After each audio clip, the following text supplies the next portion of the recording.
Bonjour à toutes, c'est Alexia. Aujourd'hui, on va parler couture et conseils en images.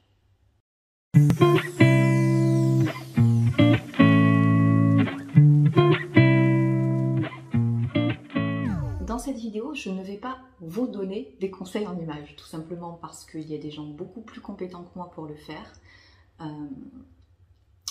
Et puis en plus que c'est pas mon métier et que je n'ai pas suffisamment de connaissances pour le faire. Non, moi je vais vous donner un petit peu mes astuces pour faire en sorte que tous ces conseils que je pense que vous allez voir fleurir sur le net, parce que c'est un outil vraiment très important, c'est un outil qui peut être très libérateur et qui peut vraiment nous faire avancer dans notre pratique de la couture et dans la création d'une garde-robe vraiment sur mesure par rapport à nous-mêmes pour nous mettre en valeur. Donc ce sont des vidéos que sûrement vous allez voir fleurir, je vais même vous conseiller une chaîne, mais ce sont des conseils qui peuvent, en fonction de la personne qui les donne, en fonction de votre état d'esprit, en fonction d'autres choses aussi, dont je parlerai un peu plus à la fin de la vidéo, bien qui peuvent être un petit peu néfastes dans le sens où vous risquez d'être frustré, vous risquez même quelquefois d'être un peu énervé, et certains conseils peuvent même créer des complexes. Donc pour moi, le conseil en image, c'est quand même quelque chose d'un petit peu, comment dire, d'un petit peu sensible. Et au départ, lorsque je me suis intéressée à ce domaine, j'y étais vraiment totalement réfractaire, parce que pour moi, les conseils en image, c'était des conseils mode, et j'avais en tête les émissions de télé que j'ai jamais beaucoup de regarder, justement parce que moi, elles me faisaient ressentir beaucoup de frustration et beaucoup de, comment dire, de colère face à des paroles qui pour moi étaient blessantes. Donc du coup, je ne retrouve pas le nom, mais bon, vous allez comprendre de quoi je parle. Les émissions de mode où vous aviez des conseils voilà, sur ce qu'il faut porter, ce qu'il ne faut pas porter en fonction de votre morphologie, tout ça.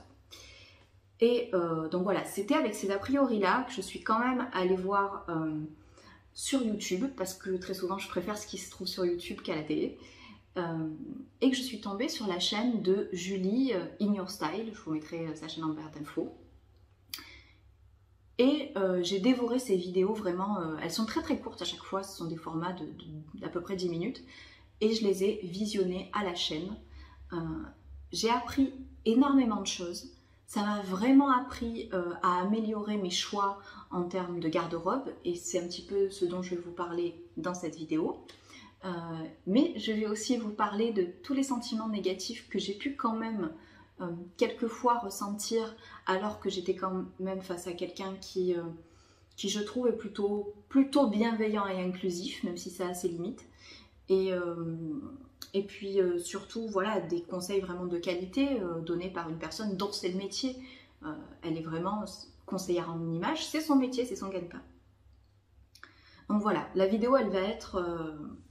son fil directeur, c'est comment est-ce que, en gros, ces vidéos et ces conseils en image m'ont aidé à améliorer ma garde-robe et à choisir, à faire mes choix en matière de couture. Et en gros, comment j'ai pu transformer ce qui quelquefois était un carcan, des règles que je trouvais trop rigides, en conseils. Et c'est tout simplement en conseils libérateurs et qui m'ont aidé à créer. Et ça, c'est tout simplement en me concentrant sur certaines choses que disait Julie au détriment de d'autres. D'autres, tout simplement. Comme je vous l'ai dit, j'ai découvert Julie à l'automne, à peu près.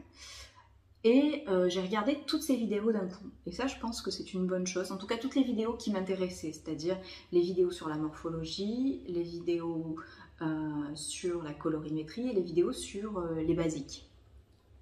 Ce qui m'a permis de faire déjà un premier constat. J'appartenais à la catégorie de personnes qui craquaient pour ce qu'elle appelle des pièces fortes. Donc ça va être des pièces avec une couleur très flashy, avec beaucoup de motifs, avec des formes très spéciales, et qui n'allaient pas forcément acheter, parce que j'achetais encore à ce moment-là et je voulais faire en sorte de coudre toute ma garde-robe et qui n'avait pas forcément acheté des basiques. Donc voilà, le jean blanc, le jean noir, le jean couleur jean, le t-shirt blanc, le t-shirt noir, bref. Je n'avais pas de basique et je n'avais que des pièces fortes et donc des pièces qui ne s'accordaient pas entre elles. A l'inverse, vous pouvez avoir des personnes qui n'ont que des basiques et pas de pièces fortes. Dans ces vidéos, elle vous parle aussi des différents styles et vous vous rendez compte que moi, c'est ce que j'ai retenu parce que c'est ce qui correspond à mon style et que j'aime avoir des pièces fortes, mais il y a des styles féminins, élégants ou autres, où en fait vous n'avez que des basiques et où c'est très beau et où c'est aussi vraiment réussi de façon esthétique. Donc surtout, ne pensez pas que ce que je dis, il n'y a que ça qui existe en fait, que ces possibilités-là. Vraiment, je vous parle de ce qui correspond à mon cas, à moi, et je trouve que vous avez quand même pas mal de cas explicités dans les vidéos de Julie. Donc voilà, moi je me suis rendu compte de ça, donc à partir de ce moment, j'ai regardé ces vidéos concernant les basiques et je me suis fait une petite liste de tous les vêtements basiques que je n'avais pas. Et je me suis rendu compte que je n'en avais aucun. Bien évidemment, je l'ai fait pour les vêtements et pour les chaussures, mais dès qu'il y avait un basique qui ne me correspondait pas, parce que ça ne me plaisait pas, parce que c'était pas mon style, parce que je n'en avais pas envie, je le notais pas. Ça m'a seulement servi de base de données, si vous voulez, et j'ai choisi ce qui me convenait. Donc ça a été la première étape. Et c'était la plus facile, on va dire. Ensuite, j'ai regardé les vidéos qui concernent la morphologie. Et là, je vous conseille vraiment de regarder toutes les vidéos concernant la morphologie afin de pouvoir croiser les données et de pouvoir vraiment vous faire une idée de ce qui est utile pour vous. Parce que, pour vous donner un cas concret, le mien, je ne suis pas qu'une morphologie en X. En fait, je suis une morphologie en X, mais à la limite du H, dans le sens où avec la morphologie en X, on a la taille marquée, mais la taille marquée, c'est à partir de 20 cm entre le haut et la taille, et moi, je suis à la limite 20. Donc en gros, quand je sors de table, je ne suis plus une morphologie en X, je suis une morphologie en H. Bref, comprenez que je suis à la limite entre ces deux morphologies. Je suis petite, je suis ronde et j'ai une forte poitrine. Et quand vous allez regarder ces vidéos, vous allez trouver des conseils valables pour les femmes rondes, mais qui ne correspondent absolument pas à ce qu'il faut faire pour les femmes petites. Donc forcément, si vous ne regardez vraiment qu'une catégorie de vidéos, vous allez, je sais pas, moi par exemple, j'aurais pu acheter un jean avec un bas de pantalon évasé et puis me rendre compte que non, ça me plaisait pas. Je me regardais dans le miroir et je trouvais pas ça beau.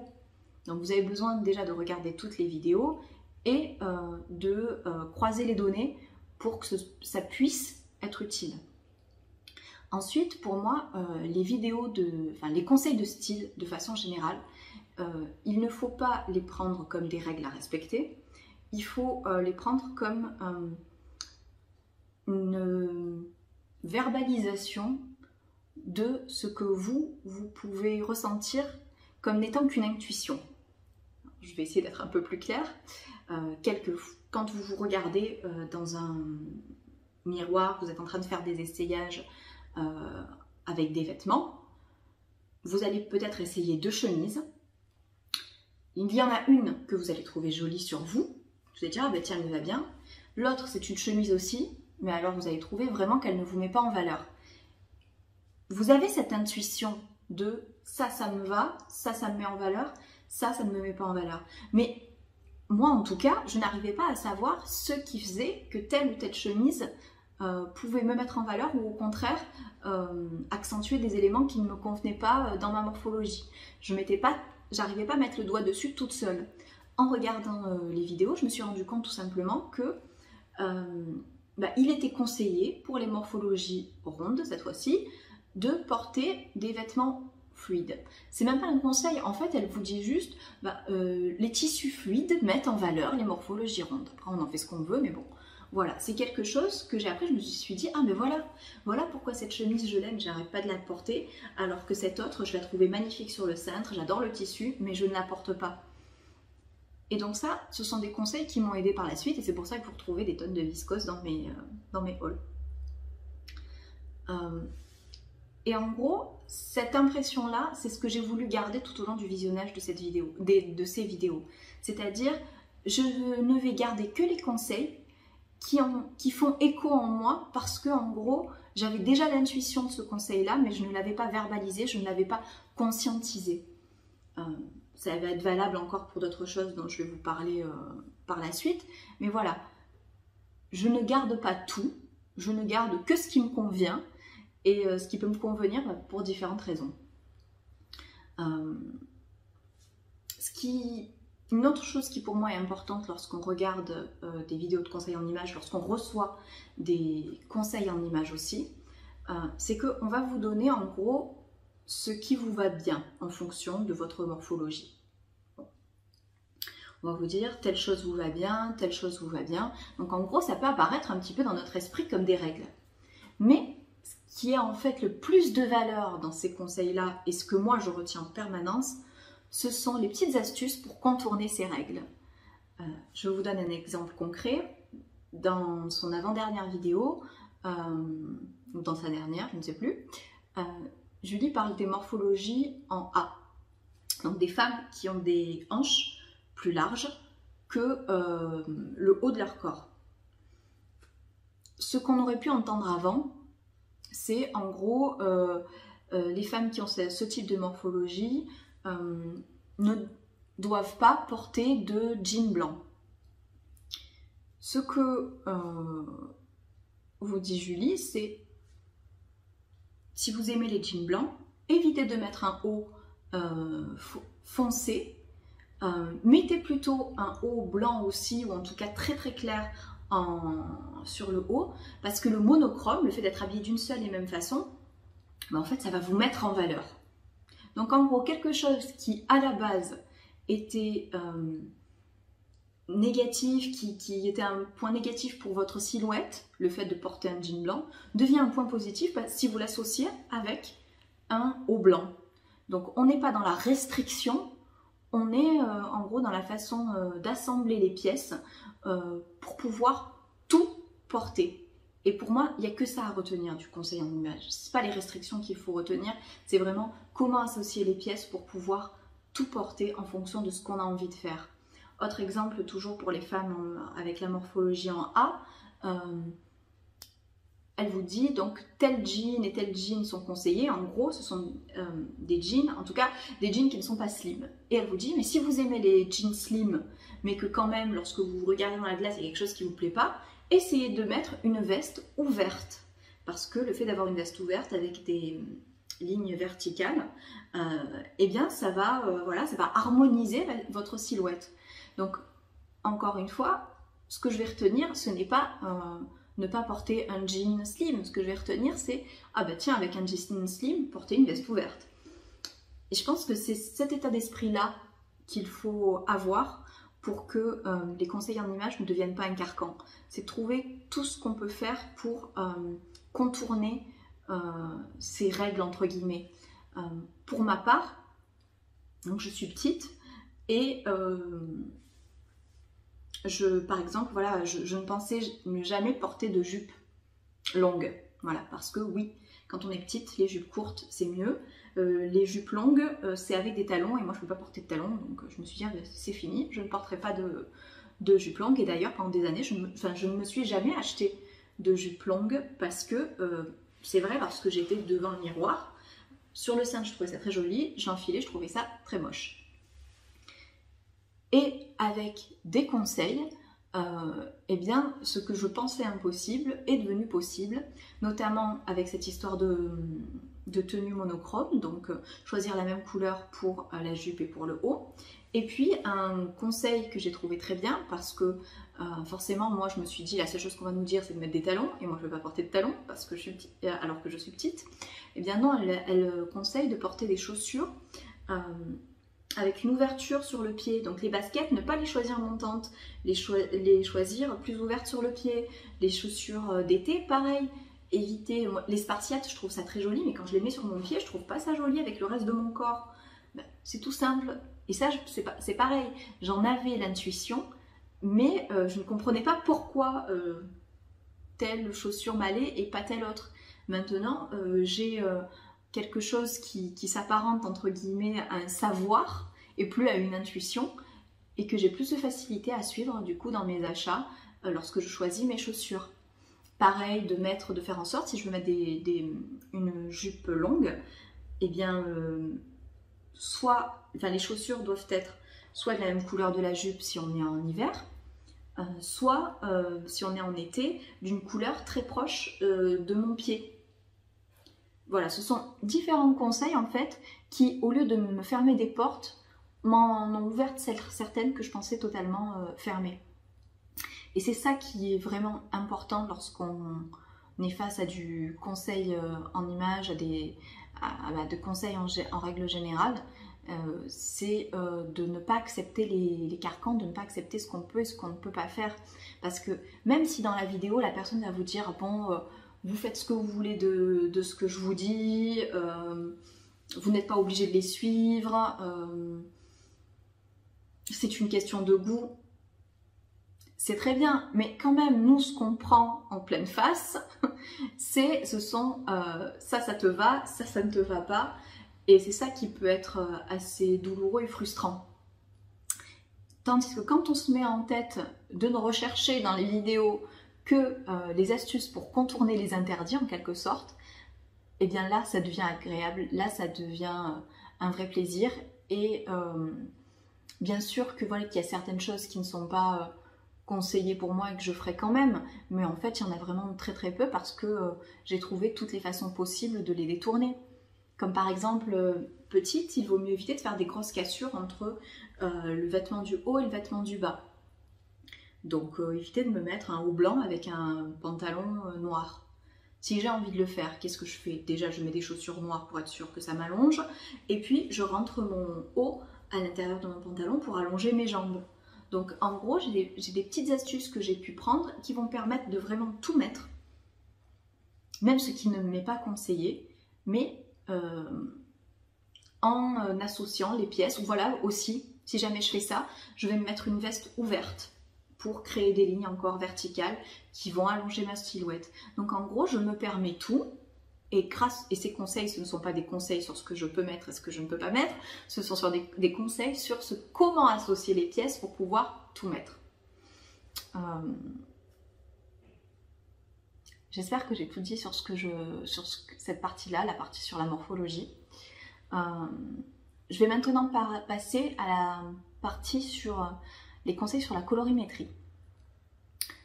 En ce qui concerne voilà, il y a 2 vidéos sur sa chaîne sur la colorimétrie et quand vous faites des recherches sur ce sujet, vous allez trouver souvent la distinction donc entre 4 typologies de femmes qu'on appelle la femme été, la femme printemps, la femme hiver, la femme automne. Bon. Frustration quand vous regardez ces vidéos-là.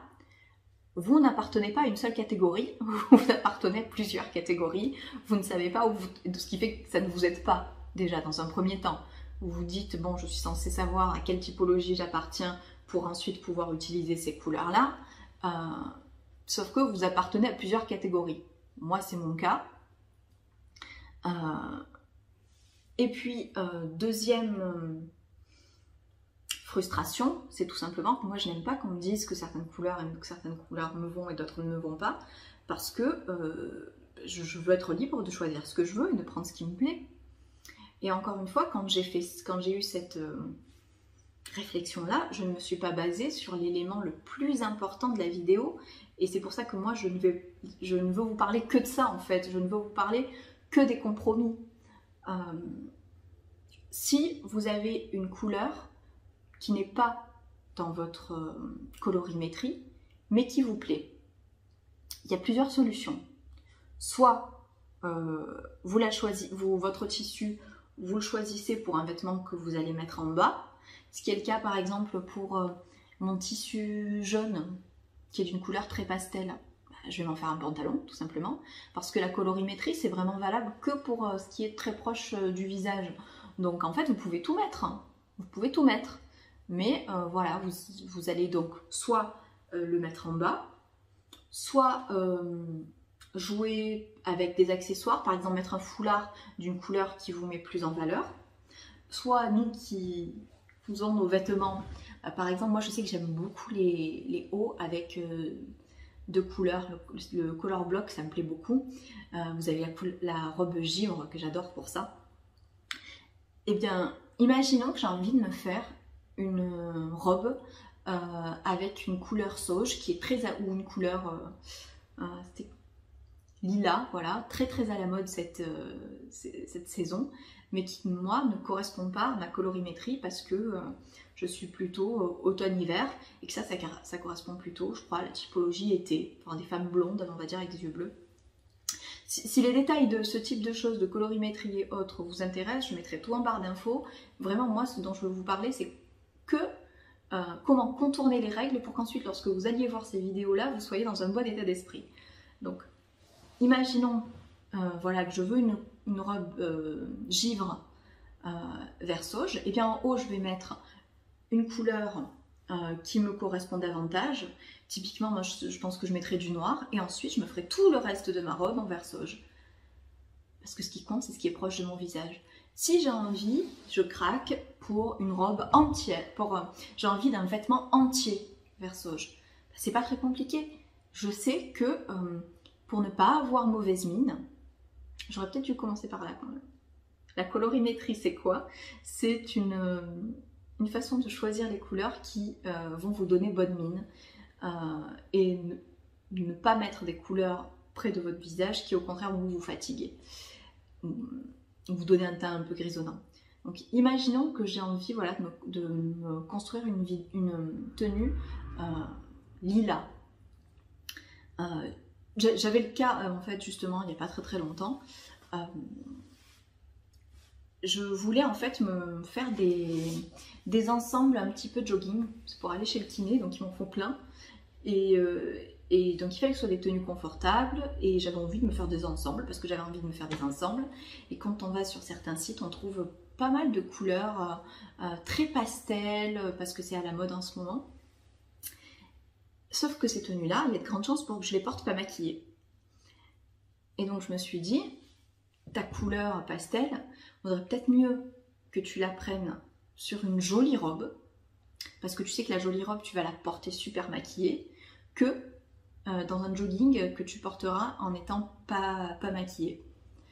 Déjà que souvent, lorsque vous avez l'habitude d'être maquillée et que les gens vous voient démaquillée, ils ont tendance à vous dire « tu as l'air fatiguée ». Alors qu'en fait non, je suis pas maquillée, c'est tout. Alors si en plus vous mettez une couleur qui vous va pas au teint, bon, peut-être pas l'idéal.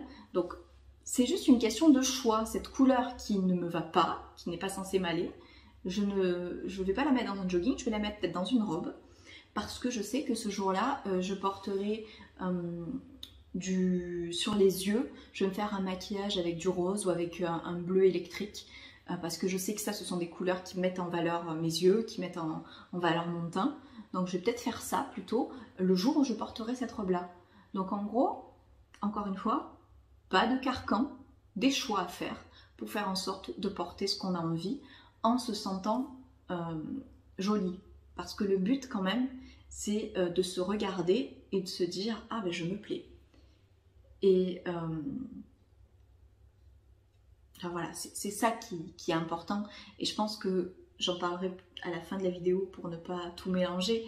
Mais je pense qu'au départ, lorsque les règles de conseils de style ont été créées, on n'était pas forcément dans l'idée de se plaire à soi-même. Et c'est peut-être pour ça que quelquefois on ressent des sentiments assez négatifs en recevant ces conseils. Et ça, j'en parlerai vraiment à la fin.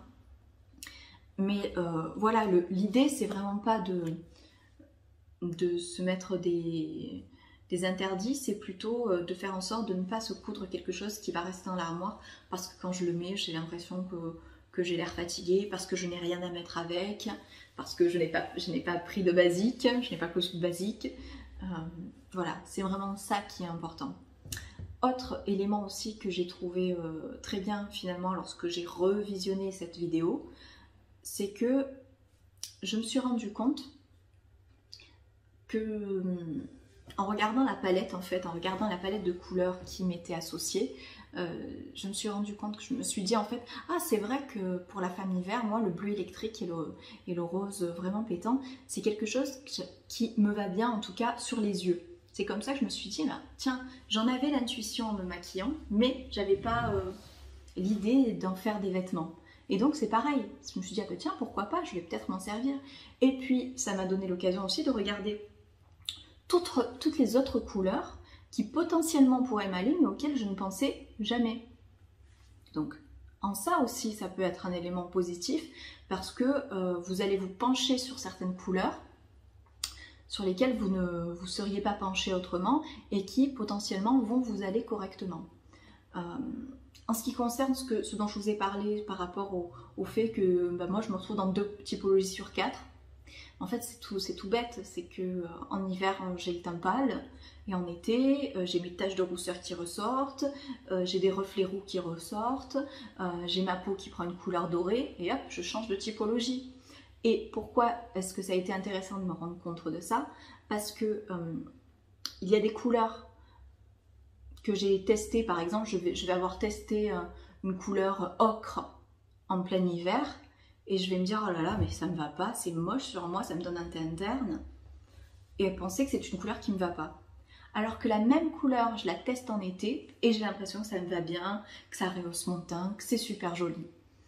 Et lorsque j'ai compris ça, ben effectivement, voilà, j'ai mieux compris ce qui clochait, pourquoi, alors que telle teinte de rouge à lèvres, je trouvais qu'elle m'allait très bien, c'est simplement parce que c'était une teinte de rouge à lèvres que je portais en été et pas en hiver, et qu'un vêtement de la même couleur que j'avais porté en hiver, je trouvais ça très moche sur moi. Ça m'a permis simplement, encore une fois, de prendre des intuitions, de les remettre en ordre, et d'en faire des connaissances pour pouvoir m'en servir et faire des choix beaucoup plus judicieux. Et encore une fois, ce que je ne m'interdisais avant parce que je trouvais que ça ne m'allait pas, je vais me l'autoriser aujourd'hui en cousant des vêtements dans des couleurs qui, je croyais, ne m'allaient pas, mais en fait c'est simplement parce que je ne les avais pas testées en été, parce que comme c'est une palette pour l'été, pour moi c'est une palette épicée, avec des oranges, des couleurs ocre, et moi c'était des couleurs que j'associais davantage en fait à l'automne, ce qui fait que je les portais en automne et début hiver, quand j'avais vraiment, voilà, quand je perdais mes couleurs et autres, alors qu'en fait il faut que je les porte en été, le moment où je suis le plus bronzée, où mes reflets, où mes taches de rousseur ressortent le plus. Donc au final, ça m'a apporté quelque chose, ça ne m'a rien enlevé, puisque je vais porter davantage de choses que je ne portais avant, davantage de couleurs que je n'osais pas porter avant, et s'il y en a une qui entre guillemets est censée m'être interdite, je vais juste la porter différemment de ce que j'aurais fait. Et je vais la porter parce que, encore une fois, on a l'intuition de ce qui nous va et de ce qui ne nous va pas.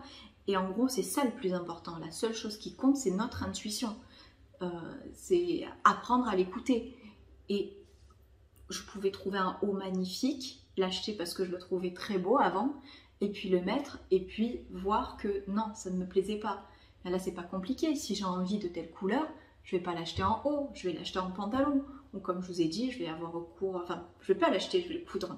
Ou je vais avoir recours à toutes les autres petites astuces dont je vous ai parlé plus tôt. Je vous ai parlé un petit peu de de ce que les vidéos de conseils en images m'ont apporté. Et maintenant, quand même, je voudrais juste faire un point sur pourquoi est-ce que le conseil en images que je trouve génial, qui m'a apporté tant de choses, peut parfois blesser. Et parce que je trouve en gros que quand on est conscient des limites et quand on est conscient des problèmes, on gère mieux nos émotions, on gère mieux nos réactions, et que c'est toujours un plus. Donc c'est pour ça que je me permets de vous livrer en tout cas ce qui est mon analyse à moi, et qui n'est que ça, qui n'est que mon analyse à moi. Le conseil en images, ce sont des conseils qu'on vous donne aujourd'hui, qui heureusement évoluent énormément, et ça vous vous en rendrez compte avec justement la chaîne de Julie, parce que très souvent elle dit, ah ben voilà, avant on me disait ceci, mais moi je ne suis pas d'accord, on entendait souvent cela, mais je ne suis pas d'accord, donc ça montre bien que c'est une science entre guillemets qui évolue, avec son époque, et c'est pas pour rien, c'est parce qu'à la base, les conseils étaient faits pour que les personnes plaisent aux autres, pas à eux-mêmes. Et c'est une dimension qui est beaucoup plus importante que ce qu'on croit, parce que plaire aux autres, c'est rentrer dans les standards finalement de la société. On s'en rend compte à plusieurs niveaux. C'est que premièrement, dans la colorimétrie dont je vous ai parlé, les 4 types de femmes, vous vous rendrez vite compte, je ne sais pas si vous en êtes rendu compte, j'espère que oui, que dans les 4 types de femmes, toutes sont blanches. Donc en gros, où sont les femmes noires en fait? Elles n'apparaissent pas dans ces conseils-là, elles sont complètement gommées. Personne ne s'est posé la question. Alors, et d'ailleurs, quand Julie fait sa vidéo, la deuxième vidéo qu'elle a faite sur le sujet, donc elle commence par présenter ses types et ensuite elle fait un petit aparté en donnant des conseils pour les femmes noires. Donc déjà, il y a mieux dans le sens où elle les a prises en compte pour sa deuxième vidéo. Mais en tout cas, dans le système qui est plus âgé qu'elle, le système qui existait, elle n'était pas prise en compte. Autre chose, les morphologies. Lorsque elle vous présente les morphologies, donc il y a la morphologie en X, en H, en V, en A, et elle dit, moi, je n'utilise pas la morphologie en O. En fait, morphologie en H, vous avez en gros ces 3 axes, épaules, taille et hanches qui sont au même niveau. En X, vous avez la taille plus marquée. En V, c'est les épaules qui sont plus larges. En A, ce sont les hanches qui sont plus larges. Et en fait, ce que certains appelaient la morphologie en haut, c'était les femmes rondes. Toutes les femmes rondes étaient en haut. Il y a quand même, ça sous-tend quand même un problème. Non, en fait, les femmes rondes, il y a des femmes rondes avec la morphologie en A, en H, en X, en V. Mais non, il y avait une volonté de mettre les femmes rondes dans le même panier. Parce que c'était pas intéressant, je pense. Alors, je suis en train de monter et en fait, je me rends compte de la faiblesse et de la maladresse de mon propos dans cette dernière partie. Alors, je voulais juste essayer de... Alors, je peux pas tout reprendre, mais en tout cas, pour un certain point, je voulais essayer d'être un peu plus claire. Ce que j'essayais de dire, c'est que dans tous les conseils qu'on vous donne, dans le conseil en image, ce sont des conseils pour paraître plus fine et plus grande. Donc forcément, ça sous-entend que ce qui est beau, c'est une femme fine et grande. Donc forcément, lorsque vous êtes face à une femme ronde, vous allez beau essayer de créer des illusions d'optique, ça a ses limites et donc elle ne va pas pouvoir paraître toute fine et toute grande, surtout si elle est petite. Donc voilà, je voulais juste quand même qu'on se pose et qu'on se rende compte de cet état de fait pour conserver un esprit critique dès qu'on est face à des conseils et pour que justement on puisse ne prendre que ce qui nous aide à nous sentir mieux. Et voilà. Je suis toujours aussi maladroite, hein. Honnêtement, j'hésite à mettre cette partie. Mais voilà, si je finis par la mettre, j'espère en tout cas qu'elle sera bien comprise. Et que vous savez que quoi qu'il arrive et quoi que je dise, je le fais toujours avec les meilleures intentions. Et l'intention surtout de ne vexer personne. Voilà. On reprend la vidéo. Parce que ça ne correspondait pas à un standard. Donc voilà, ça c'est un autre problème qui montre bien que, que quand on parle conseil en image, on parle d'un système qui a été créé pour correspondre à des valeurs d'un autre temps, le fait de plaire aux autres et pas de se plaire à soi-même, et aussi avec des valeurs de notre temps, puisqu'il n'y a pas d'inclusivité au niveau des couleurs, au niveau des morphologies, et autre chose qui, moi, me marque un petit peu, c'est que, heureusement, Julie n'utilise pas ce mot. Mais pour moi, s'il y a un mot qui m'alerte et qui fait que je ne risque pas de suivre les conseils de cette personne, c'est quand le mot vulgaire est employé. Quand on utilise le mot vulgaire pour parler de tenue, on émet un jugement de valeur. Souvent, qu'est-ce qui est considéré comme vulgaire? Ça va être les formes. Donc les femmes rondes sont vulgaires en gros quand elles montrent leur corps. J'espère que je n'ai pas à développer en quoi cette idée est problématique. Donc non, un bourrelet n'est pas vulgaire, un bourrelet c'est la vie, c'est la norme. Et aussi la poitrine. La poitrine c'est vulgaire, voilà, puisque si vous n'avez pas de poitrine, vous pouvez mettre des décolletés, mais si vous avez de la poitrine, vous ne pouvez pas en mettre parce que c'est vulgaire. Qu'est-ce qui se cache derrière ce qui est censé être un conseil de mode et qui est en fait ce qui est caché derrière, c'est quand même un système de valeurs. C'est l'idée de la sexualisation du corps de la femme, en particulier de sa poitrine, qui du coup doit être cachée et qui est considérée comme vulgaire parce que étant une partie du corps sexualisée. Alors que vous pouvez la sexualiser si vous en avez envie, mais vous pouvez aussi le refuser. Donc vous faites ce que vous voulez. Donc si je voulais juste faire un dernier point là-dessus, c'est pour expliquer que si jamais vous êtes mal à l'aise quand vous êtes face à des conseils en images, ce n'est pas dans votre tête. C'est parce que le système qui a construit le conseil en images, il n'est pas très très beau, il appartient à une autre époque, il appartient à d'autres valeurs qui heureusement ne sont plus les nôtres et qui ont évolué. Mais bien heureusement, on a des personnes, comment dire, plus ouvertes d'esprit, voilà, tout simplement plus ouvertes d'esprit et qui prennent le temps de réfléchir à tout ce que sous-tend l'image, le corps, le vêtement. Et ce sont des éléments qui sont lourds qui sont, comment dire, on ne peut pas se permettre de donner des conseils en images en occultant totalement ce qui se cache derrière ces conseils. Il y a des jugements de valeur, tout simplement, qui se cachent derrière ces conseils. Et il faut s'en prémunir. Je suis de retour. Ce que je voulais dire, c'est que bien souvent, on considère qu'une tenue est vulgaire lorsque elle peut provoquer un désir sexuel.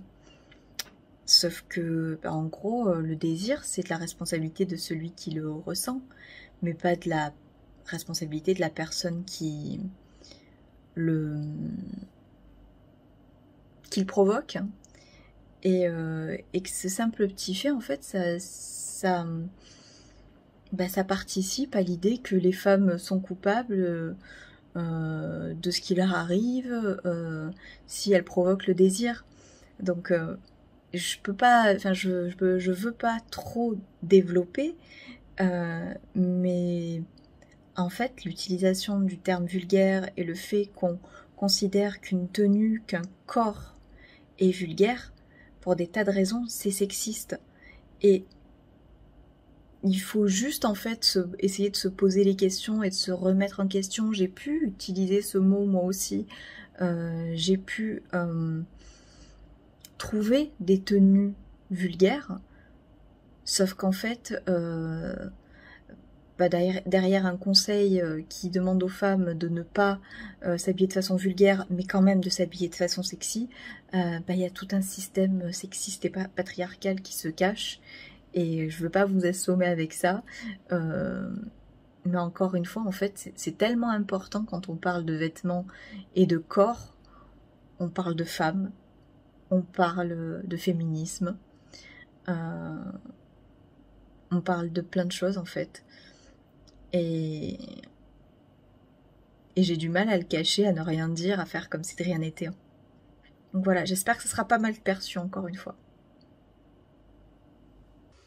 Moi, si je vous ai conseillé la chaîne de Julie, c'est parce que je trouve qu'elle est plutôt inclusive, à la fois en ce qui concerne les morphologies et les couleurs de peau, même si, à mon sens, c'est pas encore suffisant, mais quand même il y a un effort de fait.